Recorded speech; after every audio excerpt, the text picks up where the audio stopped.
Let's talk to Milo from Arizona. Gonna go with Milo from Arizona. Folks that are on the line, you can stay on. I don't know if we'll get to you, but we're gonna see if we can as we get to the end. But Milo, you are on the line. What's up?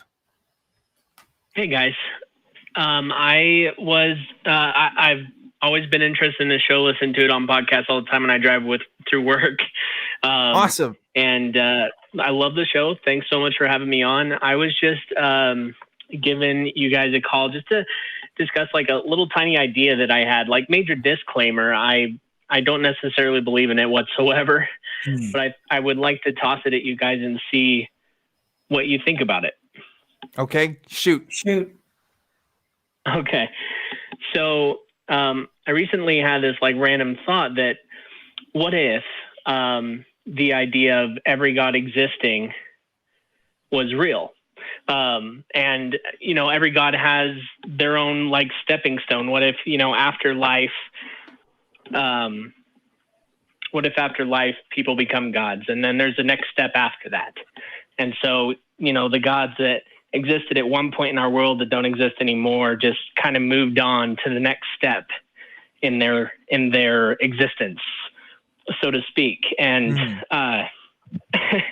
and it was a fun idea because it kind of made sense in the sense that, you know, the Christian God kind of seems like he's handing over the world to Jesus Christ and moving on to his next step, kind of thing. Wow. I don't know. Like, I think there's so many different like contradicting ideas of God and what that means that it would just be nonsensical to kind of get to that point. I don't know if that would really follow any sense of logic that I could understand. But Keith, what do you think? I think it would make a really kick-ass anime. Yeah. Being an extreme weeb myself, I would agree with that. So, you know, hey man, write that script. There's like shows like Supernatural, I guess, and like others. Like I've never seen much of that show, but I know like this idea has kind of been done in fiction before. This idea of like, oh, what if we combined all the religions and beliefs, man, and put it into a reality? But like, whenever those works of fiction are made, there's always some sort of rules to it or stories to it, and it ultimately becomes that author's interpretation of these beliefs. Like the Marvel movies. The Marvel movies' idea of Thor isn't the same thing as what a lot of pagans believe, modern or ancient, right? So like, yeah, I think it's ultimately, again, it comes to this idea of, I think, you know, my take on God and gods is that they are the inventions of human beings, and so they will stay in the minds of human beings and can be manipulated by that, and that's just how it always is. It wouldn't make a lot of sense in the reality that I know it, you know, unless there's a reality I can't understand. But no, I honestly and wholeheartedly agree, because for me, I was actually raised in the Mormon culture, and I don't know how much you know about that religion, but they essentially teach you that you strive to become gods. Like God. I'm kind of dressed like a Mormon right now. Yes, you are. Yeah. Yeah, so I know, right? You look just like a missionary. You're missing the black name. Imagine me knocking on your door, huh? Yeah, that'd be fun. I know, right? But yeah, I mean, I guess in a way, maybe that influenced the way that I was thinking.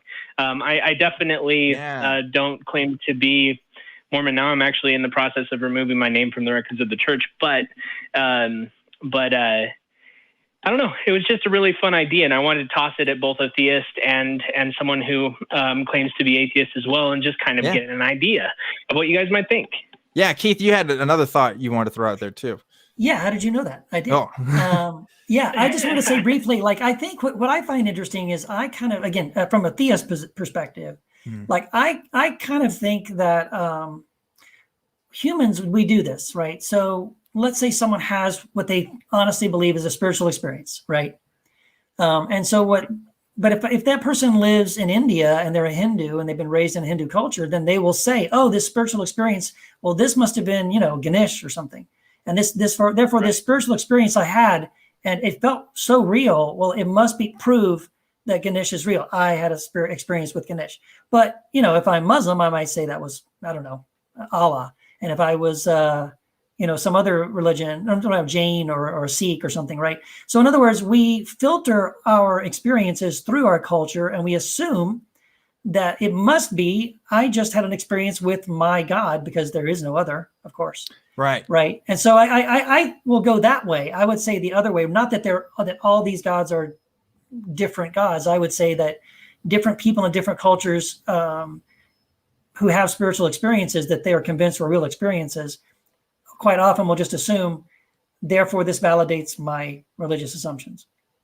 Yeah, I would agree. Like, I've definitely had comparable experiences in my Christianity to experiences of me not being a Christian, and saying like, wow, these are kind of the same feelings, and yes, I think that speaks to, I think that plays a big part in a lot of people's deconstruction stories, when they talk about their understanding of Christianity and stuff. So it's important to acknowledge, for sure. But like, Christianity has, at least fundamentalist Christianity has these built-in safeguards to prevent that from happening, by saying you can't go to these metal concerts. That's for Satanists. That's not for you. You can't listen to this cool music, or hang out and wear these cool clothes, or feel sexy, or you do whatever, because you have to, there's a level of control there. So that's right. Yeah, it's unfortunate, but Milo, I'm glad you're liking the show. I'm glad you're trying to get your name off. That's good. More power to you, and I hope you keep enjoying the episodes as they come ahead. Thanks again, Milo. Appreciate it.